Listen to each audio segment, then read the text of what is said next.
того потока трюков, того ассортимента трюков, которые каждый из них имеет в своем арсенале. Ну и, собственно, видно, что, конечно, очень изначально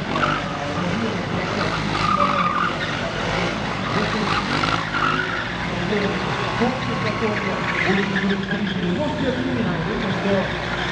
в исполнении получается прекрасный паунт-шота, возвращение по кругу, прекрасные брюки, видно, какие видно, как ребята